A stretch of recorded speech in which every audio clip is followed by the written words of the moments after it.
Ok. Buenas noches, bienvenidos a Enchufe. No sé cuántas ediciones llevamos. Em, pero bueno, es un gusto estar aquí con ustedes. Hoy, 22 de febrero de 2012. No sabemos qué pasó con Dead.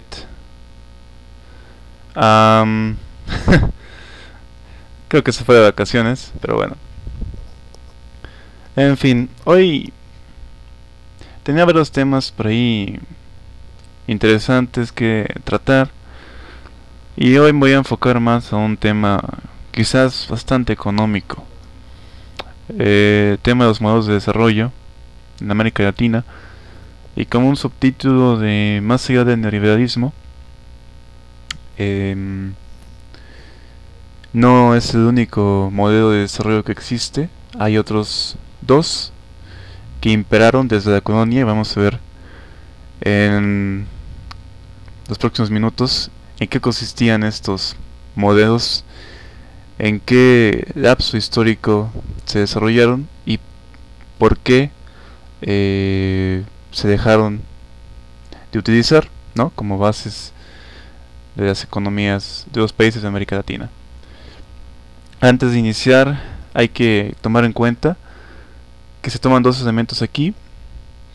Uno, la heterogeneidad estructural, que viene siendo aquellas actividades modernas que se realizaron para las exportaciones contra lo rudimentario, las actividades obviamente de subsistencia en la colonia, en los países independientes y por qué no decirlo, inclusive ahora, ¿no? Y por otra parte también los modelos contienen unas relaciones de dominación-dependencia. Quiere decir que unos son los que acaparan el control de los países en desarrollo y los otros dependen de lo que estos les proveen: productos manufacturados, bienes de capital, bienes de servicios y todo lo demás, ¿no? Todos los modelos en sí van a responder a una cierta división internacional de trabajo en esta o en cualquier otra época determinada. Esas son las características fundamentales de cada modelo de desarrollo que vamos a ir viendo cada uno. Vamos a iniciar, si les parece bien, con el modelo más primigenio de desarrollo. Sí, nos referimos obviamente al modelo primario exportador. A pesar de que se plantee que existe desde la Revolución Industrial en Inglaterra, realmente sus orígenes, y ahorita lo vamos a ver, son desde la misma colonia, desde el mismo imperio español que abarcó países del continente americano y del sureste asiático. Entonces, como les digo, inicia en los movimientos de independencia del siglo XIX y tenía como ejes de acumulación la minería, el oro, la plata, el cobre en Chile, por ejemplo, en fin, y el sector agropecuario, todas las materias primas, ¿no?, que se exportaban a los países occidentales, principalmente Inglaterra. Posteriormente sería también importante Estados Unidos. Y el motor de este modelo primario exportador, como su nombre lo indica, era un mercado externo. Lo mismo que el modelo neoliberal, ¿no? Vamos a ver cómo estos dos modelos, aunque pareciera tan difícil de creer, pero son muy similares, tanto este modelo primigenio de desarrollo como el modelo neoliberal, que plantean cuestiones sumamente distintas y lo veremos en el transcurso de este programa, ¿no? Este modelo primero exportador tenía un sistema productivo dual. Cuando decimos que es un sistema productivo dual, quiere decir que hay un sector moderno, un sector que acapara las herramientas, las máquinas más avanzadas que se utilizan como con el fin de desarrollar las exportaciones, y hay un sector atrasado que es el de subsistencia, el cual abarca a la población en general, a los agricultores, a los campesinos, ¿no? Además de ello tenemos las importaciones solo iban al consumo de aceites dominantes. En este modelo no existían las importaciones que beneficiaban al gremio en general. Eran importaciones que simplemente iban al presidente, iban a los grandes potentados, pero nunca iban a beneficiar al sector popular.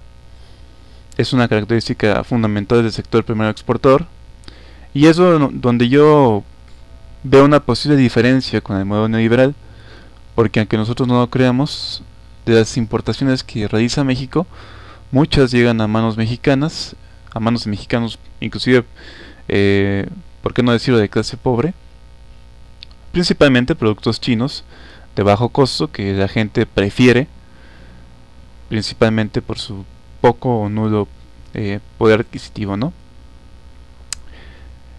Y bueno, el destino de las exportaciones obviamente eran centros económicos. Estamos hablando de Inglaterra, de Estados Unidos principalmente, y estos recursos que eran prácticamente de actividad primaria, es decir, recursos sin ninguna modificación ni transformación, eran abaratados a estos centros económicos. Con el declive de Inglaterra y la emergencia de otras potencias, la exportación se llegó a llamar inversión extranjera directa, pero era lo mismo, era un control de las fuentes materiales primas. ¿Sí? Realmente en este modelo lo que trascendía, lo que era importante y lo que era su motor era principalmente la exportación de materias primas de países subdesarrollados a países en vías de desarrollo, que en aquel entonces pues son los que actualmente son los países potencia mundial, ¿no? Inglaterra, Estados Unidos, Japón, etcétera. Hay un desarrollo económico con estas características mayor en Sudamérica en comparación con México, por ejemplo. Ellos tenían mejores salarios en aquel entonces. Estamos hablando del siglo XIX, inicio del siglo XX.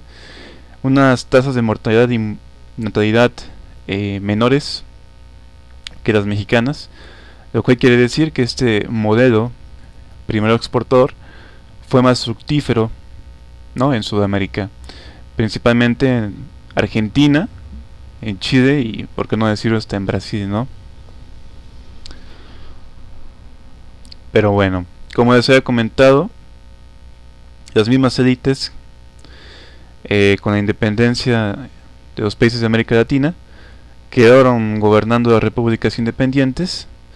Esto quiere decir que a pesar de que se instauran estas repúblicas supuestamente democráticas, lo cierto es que las mismas élites criollas, en el caso de México, en el caso de otros países de dominación española, pues siguieron en una clara dominación y, ¿por qué no decirlo, no? Su vida estaba controlada por estos agentes. Hay unos déficits macroeconómicos, es cierto. No había necesidad de invertir en salud y educación. Para ellos era más importante en aquel entonces tratar de producir más materias primas para exportar, porque así era el modelo. De ahí que México intentara poblar al país con población de origen extranjero. Y después, con una reforma por ahí, los indígenas, las leyes de reforma, los indígenas se convirtieron en peones y asalariados y pasaron de tener el 40% de las tierras de México a 5% a inicios del siglo XX. Ahí es cuando los indígenas en este caso se convierten en peones y asalariados, en esclavos, ¿no? Prácticamente del sistema, que hasta aquel entonces pues todavía conservaban tierras, conservaban algún patrimonio que les ayudara a subsistir, y eso con el paso de tiempo se les fue retirando. Hay que decirlo, con el desarrollo de este sistema hay una distribución altamente desigual de la riqueza. No por eso quiere decir que sea más desigual que ahora. En términos salariales, antes era mucho más igualitaria que hoy. Ya lo iremos viendo, pero la distribución de riqueza en aquel entonces ya de por sí era altamente desigual. ¿Cuál era la debilidad de este sistema de desarrollo, o este modelo de desarrollo más bien? Era la alta concentración de las exportaciones en pocos productos. Generalmente los países exportaban uno o dos productos fundamentales a esos centros económicos. En el caso de México, por ejemplo, el cobre y la plata acaparaban el 40% de las exportaciones. En otros países solamente un producto representaba el 90% de sus exportaciones. Y esto, a la postre, cuando hay una clara pérdida del valor de los productos primarios, pues su economía se ve seriamente afectada. Hay un colapso, ¿no? Entre los diferentes sectores, y principalmente en los recursos naturales exportados y los manufacturados, ¿no? Los productos manufacturados suben en demasía, y los productos que se exportaban de los países subdesarrollados, los productos del sector primario, se comenzaron a desvalorizar. Es por eso que África, por ejemplo, no se puede desarrollar. Como solamente exportan productos primarios o con una muy baja transformación, son muy baratos, son muy poco valorizados, y en este sistema actual, que es parecido al que tuvieron entre el siglo XIX y el siglo XX, pues no les permite desarrollarse, y ni siquiera pueden ostentar una vida mejor por esta cuestión de los modos de desarrollo, ¿no? Su culminación pues se da entre la Primera y Segunda Guerra Mundial. En la Primera Guerra Mundial muchos ya abandonan este modelo, y en la Segunda algunos que se resistieron, como por ejemplo Venezuela, que hasta los años 50 abandonó este modelo, que podríamos decir que fue el dominio de la actividad agropecuaria y la minera en los intercambios comerciales. Esa es la síntesis de este modelo primario exportador. Continuando, y una vez que la Gran Depresión, las guerras mundiales se dan, los estados comenzaron a entender de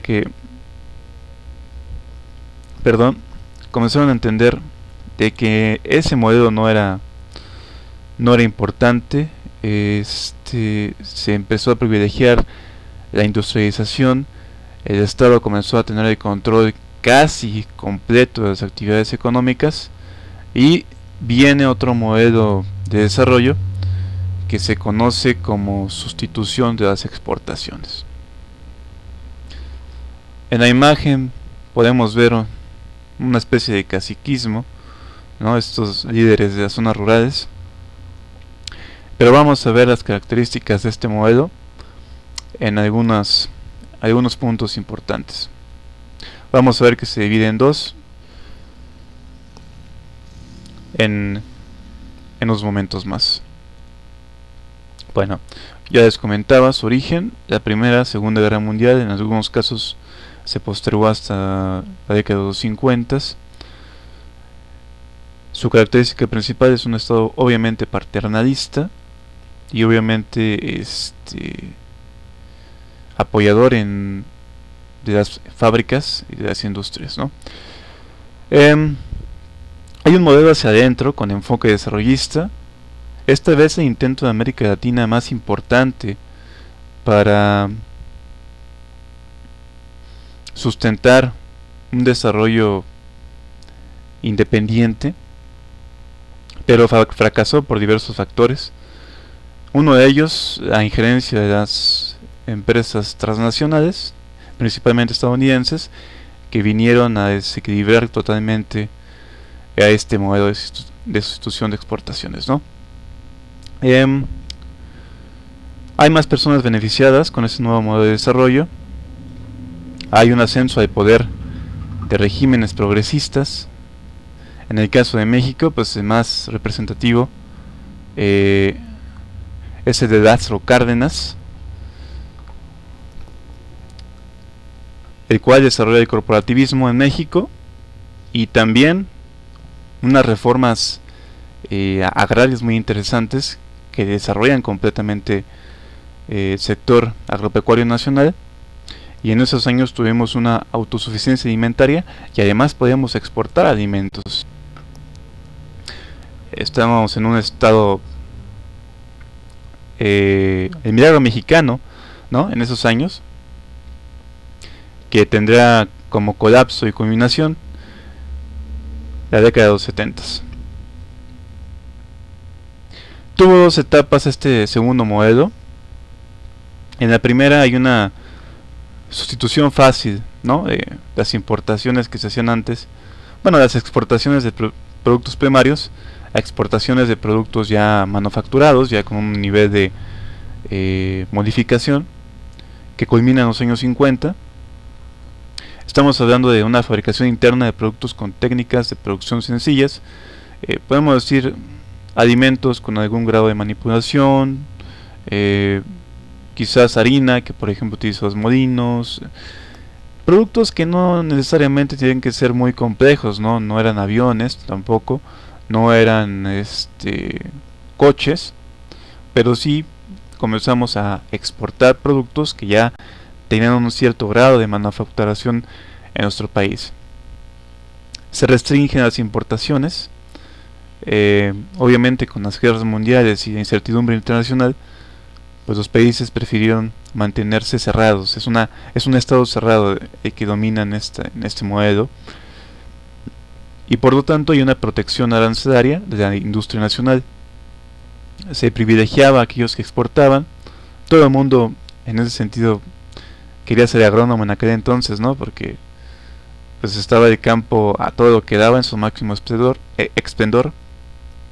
pero pasó que el gobierno mexicano empezó a arañar al presupuesto del campo y terminó destruyéndolo, privilegiando obviamente las actividades económicas modernas, la industrialización, el desarrollo de las ciudades, lo cual fue un completo error. Viene la segunda etapa de sustitución difícil de las exportaciones. ¿Por qué difícil? Porque una descentralización de las industrias del centro de la periferia, es decir, de países como Estados Unidos, Inglaterra, hacia México, hacia Chile, hacia Argentina, ¿sí? Y entonces hay un comando de empresas transnacionales, principalmente estadounidenses, ¿no? Entre 1950 y 1982, que es cuando culmina este modelo, y por lo tanto podemos decir que hay una internacionalización del mercado interno. Hay una pérdida completa del poder económico o del control económico también del Estado, con decisiones externas de estos agentes de los países del centro, y por lo tanto hay un progresivo abandono del campo, un crecimiento garrafal de las ciudades en la década de los 70, para una posterior exclusión y marginación social de personas indígenas, de personas asalariadas, de peones, que al no haber sido absorbidos por el campo laboral de las ciudades, pues comenzaron a dedicarse a actividades primarias en las ciudades, o, por qué no, en el sector informal. Se descuida obviamente el sector agropecuario, ¿sí? hay una continuidad en la heterogeneidad estructural, con relaciones y estructuras más complejas. Quiere decir que ya no solamente están estos productores modernos que exportan y los atrasados que practican la agricultura de subsistencia, sino que hay un sinfín de interrelaciones entre estos que hacen aún más complejo explicar este entretejido, ¿no?, de actividades económicas.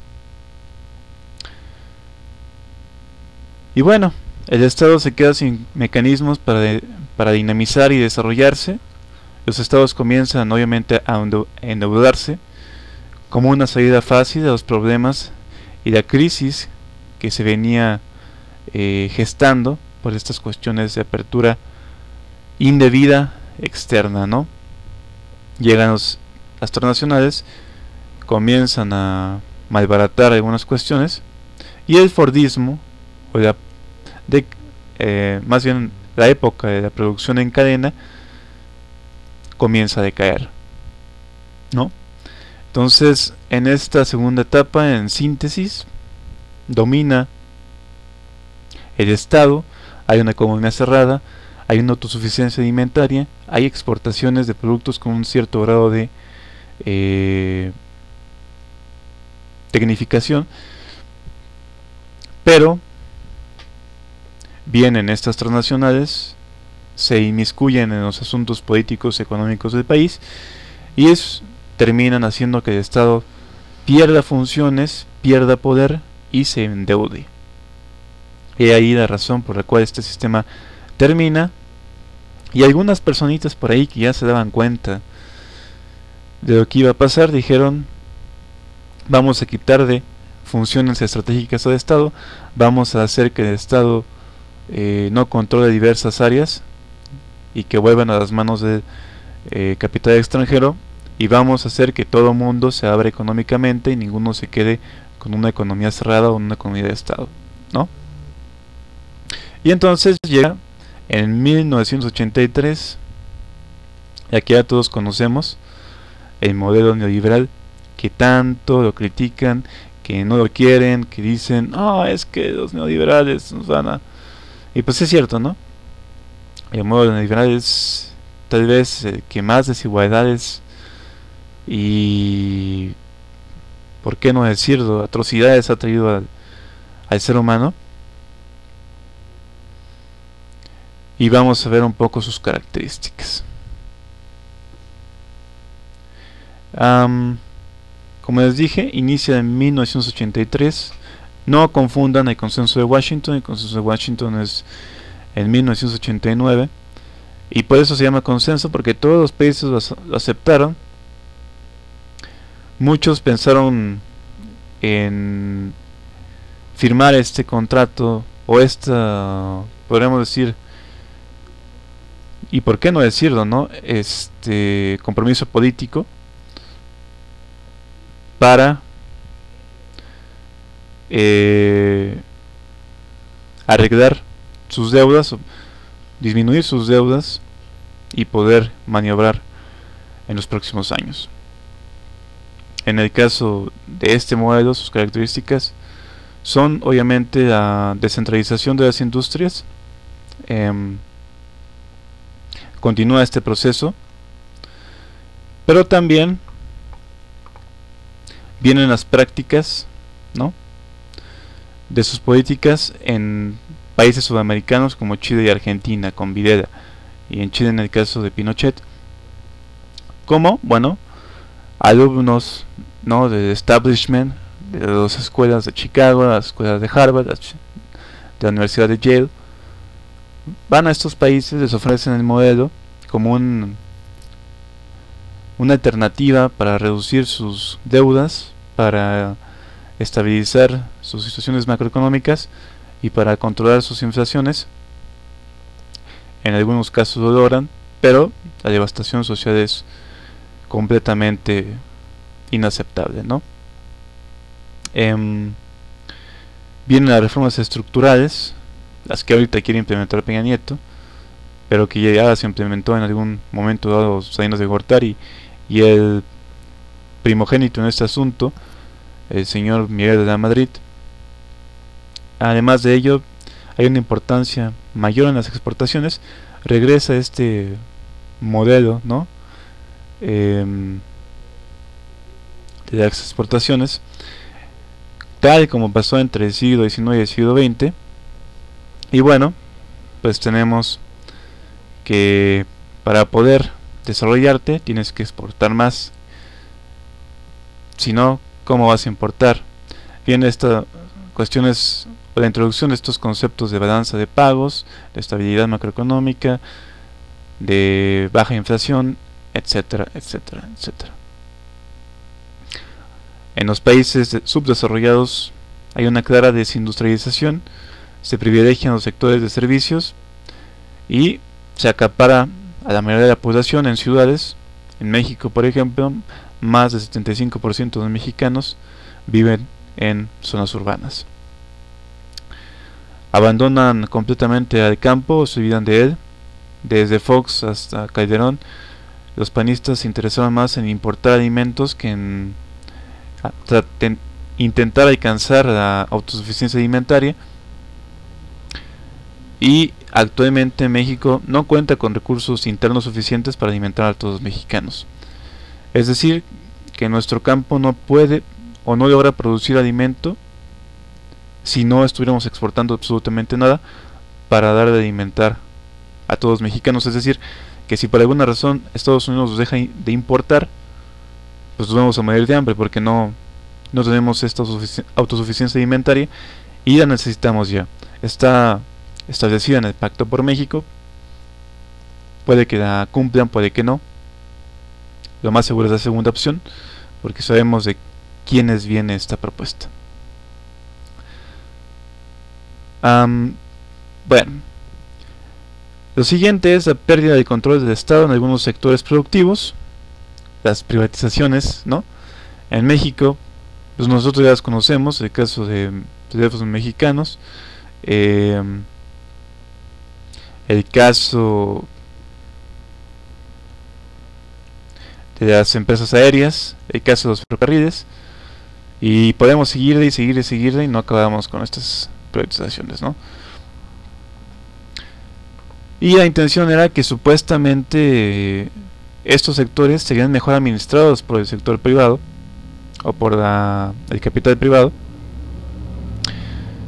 Y lo cierto es que después de 20 años de este modelo, al menos en México, y después de las privatizaciones, pues vemos que el hecho de privatizar a teléfonos mexicanos en ningún momento benefició a la sociedad, muy al contrario, tiene las tarifas más altas de todo el mundo. No son tan altas como en Argentina o Venezuela, pero de todas maneras son de las más caras del mundo. Viene el consenso de Washington en 1989. Hay un compromiso político de todas las naciones que firman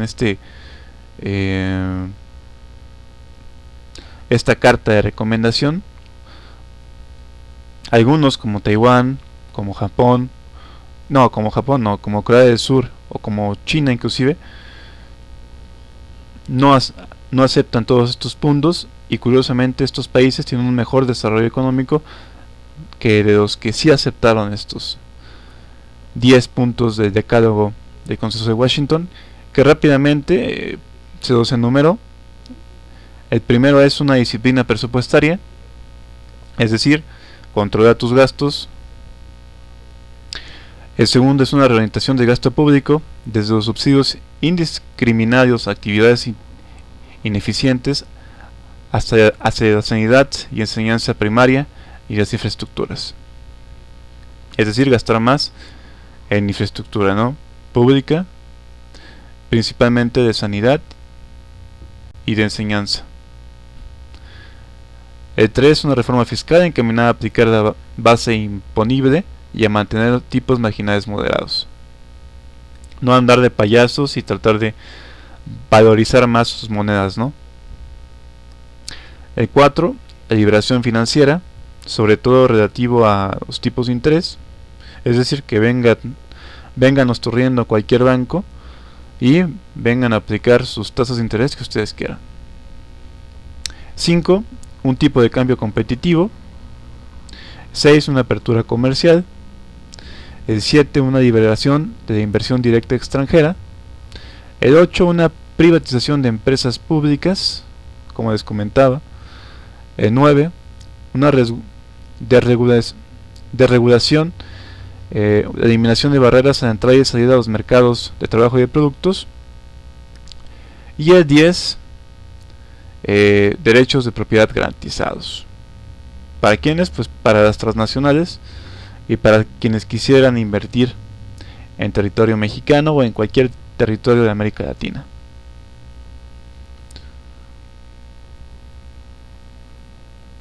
Entonces, como les comentaba, aparece el establishment y hay 3 niveles de actores por su desarrollo, por su nivel de desarrollo.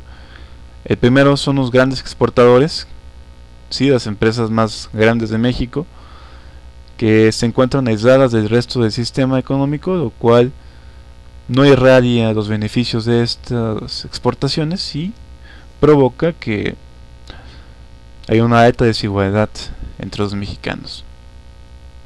Hay un sector moderno, el sector que se quedó rezagado en el segundo modelo de sustitución de exportaciones, y los conforman las pequeñas y medianas empresas, los pymes, que son dependientes de la economía interna.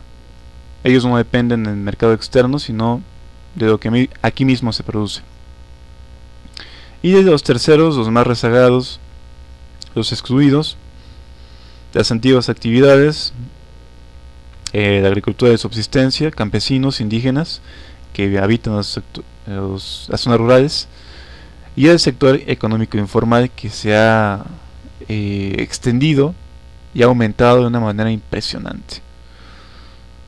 Hay un aumento indiscutible de la desigualdad, ¿sí? Si hacemos ahorita un análisis, hay una diferencia de 45 veces en promedio de la persona que menos gana en México y la que más gana en México. Obviamente es un promedio general y global, y que ustedes dirán, bueno, pero es que si lo comparamos con el SLIM, si lo comparamos con el presidente municipal de Iztapalapa, pues no son 45 veces, ¿no? Pero es un promedio aprox representativo. Insisto, podría ser mucho mayor si se tomaran parámetros estadísticos mejores, pero es como lo que hizo este tipo de Cordero, ¿no? Decir que con 6,000 pesos la familia comía, llevaba a los hijos a escuela privada, tenía para el coche, tenía para todo. Pues es un promedio nacional de los ingresos, pero igualmente tendría que haber hecho una adecuación estadística para que ese número representara mejor la realidad. Yo sé que estos números estadísticos a veces dice uno, pues, ¿para qué si no representan bien la realidad? Es que se tienen que adecuar, por eso es importante mencionar esta parte. Y bueno, viene una estabilización macroeconómica y de la inflación, ¿sí? Tenemos una muy baja inflación en México a comparación, por ejemplo, de países como Argentina o Venezuela. Hay un nulo crecimiento económico, es cierto, 1,22% creo que el último año creció México. Y bueno, como dato curioso, nuestro país es el que más productos importa de América Latina, y son alrededor del 35% de la región, o más bien el 35% mayor a sus exportaciones. Tenemos aproximadamente 11,000, bueno, es un equitativo porque no recuerdo bien la fecha, pero aproximadamente son 11,000 millones de dólares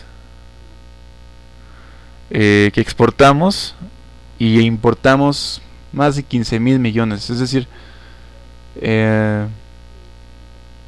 hay una clara dependencia extranjera. Hay una pérdida de empleo en ramos no competitivos y por lo tanto hay un aumento de la pobreza. Más de la mitad de los mexicanos son pobres, ¿no?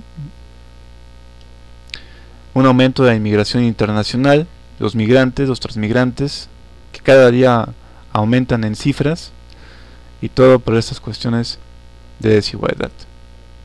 Y una necesidad inminente de desmontar los intereses internacionales que no benefician a países en vías de desarrollo, creo yo que será la mejor opción.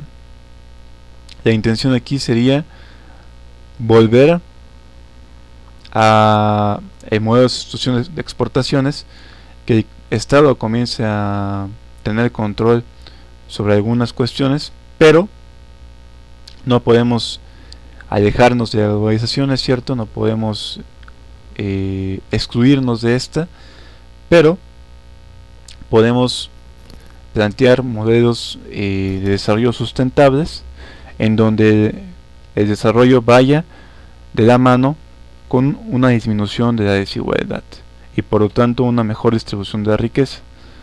Esa será la solución a este problema del tercer modelo, pero obviamente que se tiene que destronar por las cuestiones que han sucedido y por la ineficacia que ha irradiado, es un hecho, ¿no?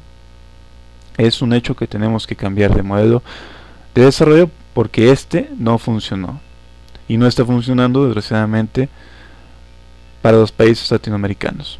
Habrá algunos que les ha ido mejor, el caso de Chile, el caso de Argentina, el caso de Uruguay,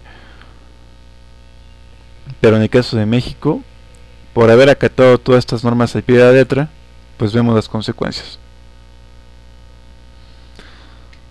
Por ahí bajé un video de un programa de TV UNAM que precisamente están hablando de los modelos de desarrollo enfocado obviamente a México y el modelo transnacional, o más bien dicho neoliberal, y es interesante sus opiniones. Vamos a verlos si me acompañan y ustedes ahí emiten un juicio crítico.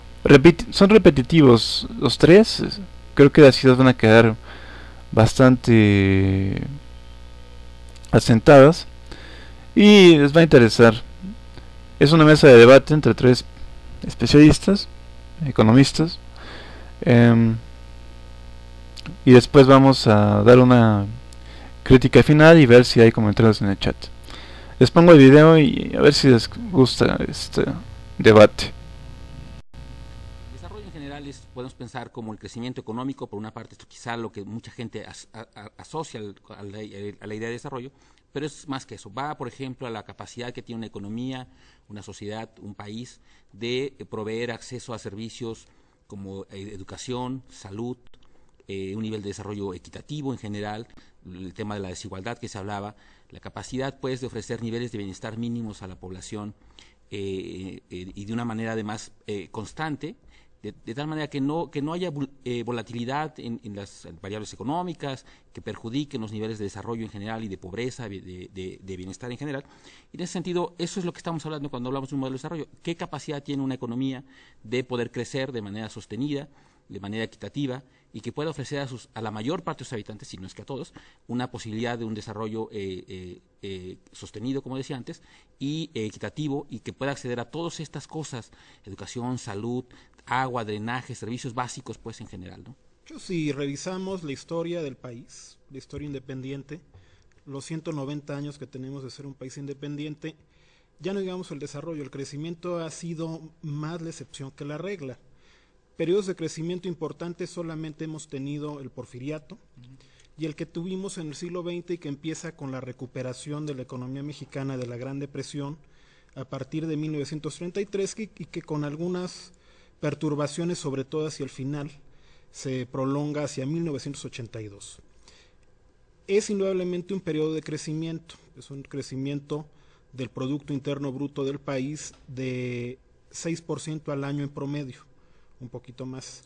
Creo que en los últimos años uno de los problemas es que ahora sí hemos querido aplicar un modelo sin hacernos cargo de los problemas que hay en la adaptación de dicho modelo. Yo diría que esta idea de los 70 años perdidos, bueno, para no referirme a ningún partido en particular, de las décadas perdidas no es del todo cierta porque es realmente cuando más avanzamos. Si bien es cierto que también ahí se gestaron desequilibrios que llevan a un cambio en la estrategia de desarrollo en los años 80 Y la nueva estrategia de desarrollo, bueno, la que en ese entonces era nueva y de la que se pretendía que pudiera derivar un periodo de crecimiento con estabilidad de precios, pues no ha dado los resultados que se esperaban, y eso es lo que nos tiene en la actualidad en esta situación. No, es que en los 80, si recordamos, pasamos por un periodo de alta inflación, con un déficit fiscal, con devaluaciones, y la economía tenía que hacer un ajuste en algún sentido, es decir, para poder evitar que la economía siguiera cayendo en esa circunstancia, hubo estos programas establecidos de acuerdo con el Fondo Monetario, en donde se reajustó, bajó el gasto público, porque teníamos un gran déficit fiscal, bajó... se tuvo que recuperar la balanza comercial, que teníamos un gran déficit, tuvo que haber una devaluación, en fin, hubo una serie de transformaciones, contracción de los salarios para evitar el problema de la inflación, en fin, toda una serie de ajustes que se tuvieron que tomar como una medida, digamos, de emergencia económica. Eso fue lo que pasó en los 80s. Una vez que se logró esta estabilización, que podríamos decir que se logró por ahí de 1988, cuando de alguna manera termina la inflación muy elevada que habíamos alcanzado en 87 y se empieza a lograr un periodo de estabilización, ahí sí me parece que podemos hablar de una estrategia diferente. Y esa estrategia diferente, que inicia, me parece, con la administración del presidente Salinas, sobre todo, aunque tiene sus orígenes, o una parte de sus orígenes en la administración del presidente de la Madrid, es un modelo, ahí sí es una estrategia, como decía Leonardo, basada en el desarrollo del sector externo, es decir, a partir de las exportaciones. Básicamente es, de alguna manera, un cambio de estrategia respecto a lo que teníamos en el pasado, que había sido una estrategia basada en el desarrollo del mercado interno, en la industrialización por la vía de la sustitución de importaciones, etcétera, y empezó un proceso mediante el cual el retiro del Estado también de una serie de actividades económicas, la privatización de empresas. Entonces fue una estrategia de desarrollo en la que el Estado de alguna manera se empezó a retraer de la actividad económica, empezó a haber una mayor participación del mercado en muchas áreas en las que antes participaba el Estado, y luego fue una estrategia basada en el desarrollo de las exportaciones, y ahí viene la apertura comercial de fines de los 80s y lo que siguió después, que fue quizás su coronación, digamos, que es la apertura, el Tratado de Libre Comercio con América del Norte, y esa es, me parece, la estrategia que hemos seguido en estos últimos años. El problema es que si de manera sistemática y a lo largo de ya más de 2 décadas, la política económica se dirige principalmente a la estabilidad de precios, subordinando el tema del crecimiento, en un momento en el que tenemos contingentes tan grandes de población en edad de trabajar que año con año se están incorporando a los mercados, bueno, quisieran incorporarse a los mercados laborales y no encuentran trabajo, pues necesariamente estamos generando en el mejor de los escenarios incentivos a la emigración y la informalidad, y en otros casos frustración e incluso, me atrevería a decir, una especie de ejército delincuencial de reserva, porque al final de cuentas tenemos un gran porcentaje de población joven que no tiene expectativas y que por lo mismo le puede resultar inclusive atractivo pues dedicarse a actividades de este tipo, ¿no? México creció en estos 30 años alrededor de 1.2% al año. Es decir, uno de los crecimientos más bajos para países de ingresos medios, y es ahí donde nosotros entramos en una situación de desempeño relativo bastante mediocre, no solo comparados con otros países, no solo comparado también contra nuestro propio pasado, sino incluso con otros países de la región que han seguido incluso algunos de ellos estrategias parecidas, digamos, en términos de estabilización económica, etcétera. Entonces, sí lo que pone en tela de juicio es este mal desempeño histórico que da lugar, por ejemplo, a que los salarios medios de cotización hoy en día de los trabajadores formales sea prácticamente lo mismo, es decir, lo que ganan en términos reales, ya ajustando por la inflación, es prácticamente lo mismo que ganaban hace 30 años. El salario mínimo es 75% más bajo de lo que era hace 30 años, en términos reales. Eso nos da una idea de los costos que ha generado primero el ajuste macroeconómico y luego el cambio de modelo, que no se ha traducido entonces en una mejoría clara en los niveles de bienestar, al menos medido por estos indicadores. Claro que ha habido avances, que no se puede negar, en educación, en años promedio de escolaridad, en mejoras en la esperanza de vida, en fin, en una serie de indicadores. Sí ha habido algunos beneficios. Pero en términos de un gran indicador, digamos, que de alguna manera resume un poco el desempeño económico de México en estos últimos años, el avance ha sido muy menor y las retribuciones salariales a los trabajadores mexicanos no ha sido suficiente en los últimos 30 años. Esta idea de que México es un país de clase media, pues es una idea, me parece profundamente equivocada. La idea de que tenemos una clase media creciente y que la mayor parte de la población goza de niveles de bienestar equivalentes a un país, a habitantes de clase media de otros países, pues simplemente no tiene sentido. Y me parece que para eso la gente que hace énfasis en esto no define nunca con claridad a qué se refiere con clase media. Lo único que dice es que no sea pobre. Y aún en eso se equivocan, porque tenemos a más o menos 50% de la población pobre en el país, de acuerdo a las definiciones del Coneval. Por ejemplo, el último dato, con datos de 2010, con cifras de 2010 que dio el Coneval, revela más de 50 millones de mexicanos en situación de pobreza. De esos, como alrededor de, dependiendo de la definición, entre 15 y 20 millones son pobres extremos, es decir, que no tienen recursos ni siquiera para consumir, comprar una canasta que les provea los nutrientes básicos mínimos que establece el Coneval. Y entonces tenemos, por un lado, esta población pobre, que es insisto, si no la mayoría, es por lo menos la mitad de la población en México. Luego tenemos un segmento de la población que a lo mejor no es pobre, de acuerdo a estas definiciones, pero que es muy vulnerable, es decir, se enfrenta a situaciones de mercado en las que podría fácilmente perder su empleo, bajar sus ingresos y perder su nivel de vida que tiene ahora, y que en ese sentido, bajo definiciones aceptadas en los medios académicos, no puede ser considerada clase media. Es decir, una clase media en otros países se define como aquella que no solo tiene un nivel de ingresos suficiente, sino que además goza de cierta estabilidad y capacidad de compra, ¿no? Eso, cuando incluimos eso en el análisis, nos encontraríamos con que el grueso de la población mexicana no puede ser considerada de clase media. Pues un problema estructural del país, incluso del modelo anterior. En gran medida eso explica el agotamiento de la estrategia de desarrollo anterior, junto con el hecho de que no se hayan hecho otras reformas como la apertura a tiempo y demás, que es la reforma fiscal. Yo creo que esa indudablemente es muy importante, yo la pondría en primer término. No desconozco que sea importante una reforma energética, una reforma laboral, pero para empezar, ahí sí discrepo de la manera en la que se está planteando desde el gobierno, ambas, y yo añadiría otras que me parecen tanto más importantes. De manera destacada, creo que reformas a los sistemas de salud y seguridad social son muy importantes, porque lo que hemos hecho en materia de seguridad social es una serie de parches que al final nos pueden salir más caros. Y en materia de salud, pues no hemos hecho una gran reforma que, entre otras cosas, unifique los distintos sistemas públicos para que no sean un factor adicional de inequidad para los mexicanos. Y ver sobre todo el hecho de que en el largo plazo solo podemos tener una buena red de protección social con una reforma fiscal. ¿Qué se entiende por la reforma laboral cuando se habla de esto? Es flexibilizar el mercado de trabajo y abaratar los costos de despido de los trabajadores. Bueno, que alguien me explique cómo es que eso es deseable para el crecimiento económico, o por qué eso va a ser deseable. El mercado ya se ha flexibilizado tanto que hay mucha gente que está siendo contratada en condiciones sin prestaciones, con horarios flexibles, y que es básicamente, se ha dado esa flexibilización en los hechos. Bueno, eso no se traduce en ningún crecimiento económico.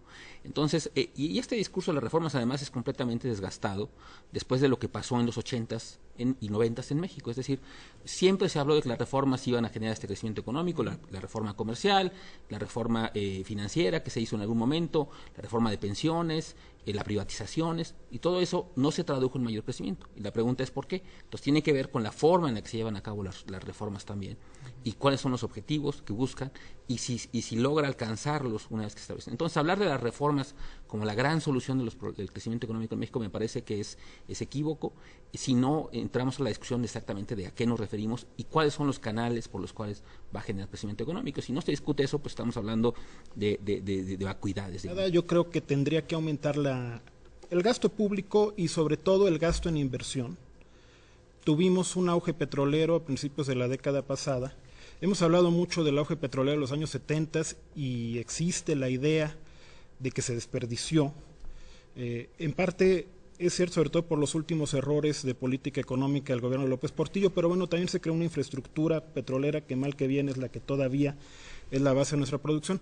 Que tuvimos la década pasada se desaprovechó completamente, fue a un gasto que bueno, pues se diluyó y no hemos llevado a cabo una inversión importante.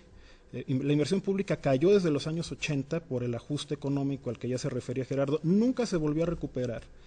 Y se creyó por mucho tiempo que la inversión privada y la inversión externa privada llenarían los vacíos. Y no, hemos visto que no, y se necesita mayor inversión pública. Yo creo que se necesita más consumo de las familias, pero para eso hay que aumentar el ingreso de las familias, indudablemente. ¿Y eso se consigue a través de? Yo creo que entre muchas otras cosas tendríamos que tener una política mucho más agresiva de empleo. En los 80 tuvimos en algún momento un déficit de 16% del PIB, déficit fiscal de ese tamaño, que es un poco como lo que tiene ahora Grecia. Bueno, nadie propone regresar a esas cosas. Cuando se habla de que haya un mayor gasto público en inversión, pues digo, 1 o 2% del PIB adicionales serían bastante útiles para generar infraestructura necesaria para invertir en la producción de cosas que, insisto, el sector privado no lo está haciendo y la inversión extranjera tampoco. Entonces, alguien lo tiene que hacer y el sector público es el ideal en algunos casos, ¿no? Y 1 o 2% no es nada, digamos, es decir, no va a generar un déficit, no va a generar un desequilibrio mayúsculo en las finanzas públicas, no nos va a llevar a ninguna crisis de ninguna naturaleza. 3 temas fundamentales que tienen que definir, que es, uno, cómo piensan que debe recuperar, cómo podremos recuperar la senda de crecimiento alto y sostenido que tuvimos en el pasado, que otros países tienen en el presente y que hemos perdido durante 3 décadas. Es decir, cuál es una estrategia particular que plantean para lograr eso. Un segundo tema es el tema de la pobreza, ¿no? Es decir, cómo van a enfrentar el hecho de que tenemos un país con estos niveles de pobreza similares a los que teníamos hace más de 20 y tantos años, y que además por el crecimiento de la población pues también va creciendo el volumen de gente pobre, y en ese sentido tiene que haber una política. Es decir, la política que hay hoy en día en términos de política social, programas como Oportunidades y otros, pues cumplen un cierto papel, pero claramente no están logrando sacar a la gente de la pobreza. Entonces tiene que haber una estrategia con una mayor definición, una mayor precisión. Y un tercer tema que me parece fundamental es el tema de la desigualdad. El desarrollo en general podemos pensar como el crecimiento económico, por una parte, esto quizá lo que mucha gente asocia. Bueno, ahí escucharon las opiniones de 3 expertos. Son interesantes, son bastante destacadas sus opiniones y cercanas a la realidad, por eso lo comparto. También es TV UNAM, no son cualquier idiota de Televisa diciendo estupideces, ni de tercer de grado. Vamos a ver el chat, a ver qué dicen por acá. Decía por allá el quinto poder que si me iba a enchufar, iba a poner remoto, y ya le dije que sí. Ando platicando por acá. Recum, buenas noches a todos que están por acá. Poncho Sac, Antenita, César y Mistral, Odifrey, ¿cómo están? Buenas noches. Mike GDM también está por aquí. Máquinas como yo, dice dice Mike. Raccoon, los feudos actuales se llaman instituciones. Yo creo que también, y a la parte de las instituciones, deben de estar por ahí las grandes transnacionales. Definitivamente. Dice por acá Lupizú, el enchufe con B Cisneros, solo también los viernes. No, son los viernes, cambié mi horario. Buenas noches. Linda noche. Están platicando por acá. Buenas noches a todos. Aquí están todos platicando. Sí. Vamos a irse por acá. Dice Mike GDM, pinche Ustream me censura, no puedo poner Sex Machine. Todo junto. Ok. Todo el mundo está platicando por acá. Dice Mudred, Cárdenas impulsó el milagro corporativista, pero no impulsó una clase empresarial emprendedora. Así es, se rezagaron las pymes y se benefició a los grandes empresarios, cosa que debió haber sido al contrario. Y tampoco no debieron desmantelar el sector agrario. Es la base de cualquier país. Comer es la base de cualquier ser humano. Dice Mudred, los mexicanos se hicieron conformistas integrando la estructura laboral, no desarrollaron nuevos. Sí, definitivamente. Nos quedamos estancados en ese sentido. Raccoon, la eterna mano de obra barata y nada más. Exactamente. Y no solamente será la eterna mano de obra barata, sino que irá disminuyendo con el paso del tiempo, si es que no se termina ya con este modo de desarrollo neoliberal.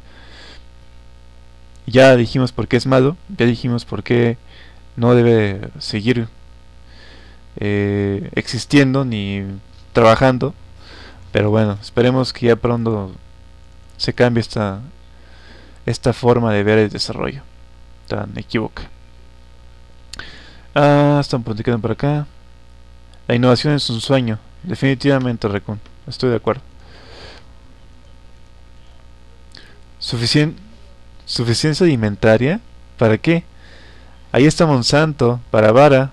Muere, muere. Sí. Y además de ello, carísimo lo que venden. O sea, yo me he dado cuenta en las abastecedoras que estos productos de Monsanto son muy fáciles de detectar, ¿eh? O sea, no creo que es muy difícil. Y además de todo son caros.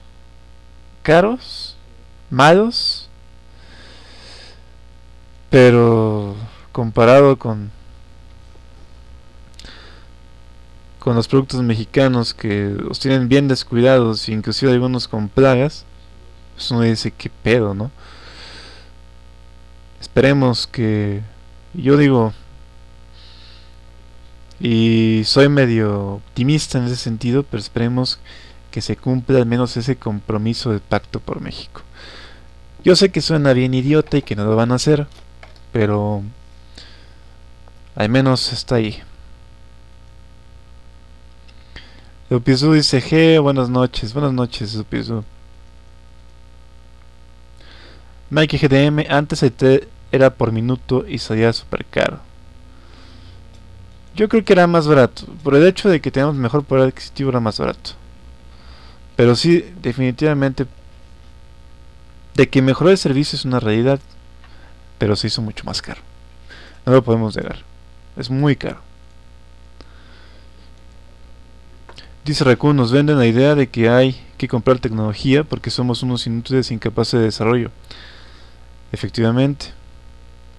Y ya lo demostramos, América Latina lo demostró con la sustitución de exportaciones, como fue el modelo más cercano a, pues digamos, a un desarrollo regional sustentable. ¿Y qué pasó? Pues llegaron los transnacionales y te llamabas cerro, te llamabas mina, te llamabas lago, te llamabas río. Están por acá todas platicando. Bueno, ya casi me voy porque ya me pasé 12 minutos. Ahorita me desconecto. Vender empresas del Estado para que se pongan a jugar en la bolsa y nos vendan todo más caro. Así es Raccoon.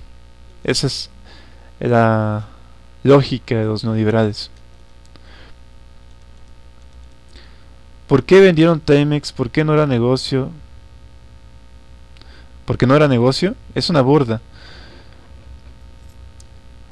El problema de las empresas nacionales en México es que el Estado se endeudó demasiado, en demasía. Entonces, ¿qué iban a hacer? Tenían varias opciones, pero decidieron irse por la salida fácil. Endeudarse, seguirse endeudando y continuar con el antiguo modelo, inclusive unos años más, desde que se establece este modelo neoliberal.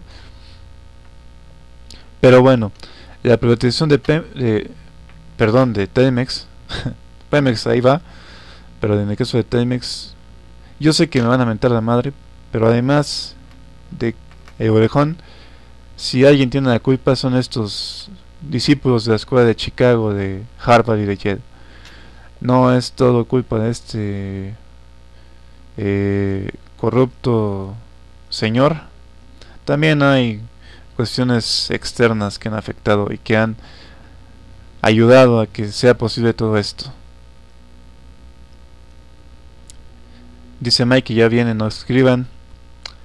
Buenas noches, Black Perversia. ¿Quién más está por acá escribiendo? César Mistral, una cara de enojado. Sigamos enchufándonos, dice Antenita. Pues vamos a ver. Dice Black Perversia, ¿siguen con la coca? No sé a qué te refieres. ¿Quién más está por acá? Se despide el señor Poncho Sack. Buenas noches, Poncho. Descansa. Híjole, creo que comentaron acá más todo el mundo.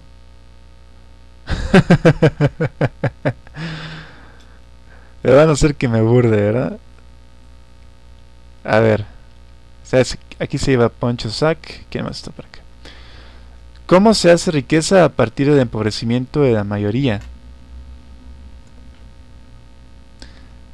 Yo creo que la pregunta o la contrapregunta a esto sería, este, ¿cómo es que hicieron tanta riqueza, no? A costa de que la mayoría se volviera pobre. ¿Cómo llegaron a acumular tantos recursos en pocas manos en tan poco tiempo? Dice Raccoon, dile eso al imbécil de Lozano y Calderón. No, si le digo eso a esos güeyes, te avientan a sus guaruras, ¿no? Y te sacan a patadas. No, están todos por acá. El Nopalón, buenas noches. Oli, César, Lupizú, Raccoon, Cassandra, si andan por ahí. Buenas noches, señor Nopalón. Un gusto. Lupizú nos voy a saludar. Buenas noches. ¿Quién más está por acá? Me faltó Mudre también. Sí, ahí está Mudre, muy participativo. Mención. El día del gasolinazo, nadie carga gasolina. Nadie carga gasolina. No lo cumplen. No nos hagamos de drogar. No lo van a cumplir. Perdón por ser tan incrédulo, pero ya lo han hecho varias veces. Eridani-Betty dice buenas noches. ¿Quién más está por acá? Todos están riendo, saludando, qué bueno. Pues es viernes, ¿no? Es viernes social. Los que puedan, pues váyanse a festejar. No te vayas, Cisneros. Sí me voy porque creo que va a haber programa ahorita. Y ya me pasé como 15 minutos de más. Los famosos tecnócratas, sí, efectivamente, el establishment. Estos tipos que se dieron cuenta que el Estado no servía, que dicen que el Estado es impotente, que no podía con la administración de los países. Y ahora vemos que, pues, aunque el Estado tiene la función de administrar recursos financieros, el erario público, pues se lo ratean, ¿no? O sea, no pudieron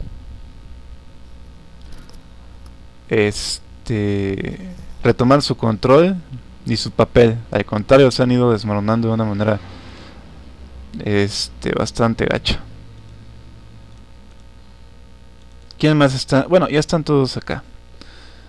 En fin, pues ha sido un enchufe muy nutritivo.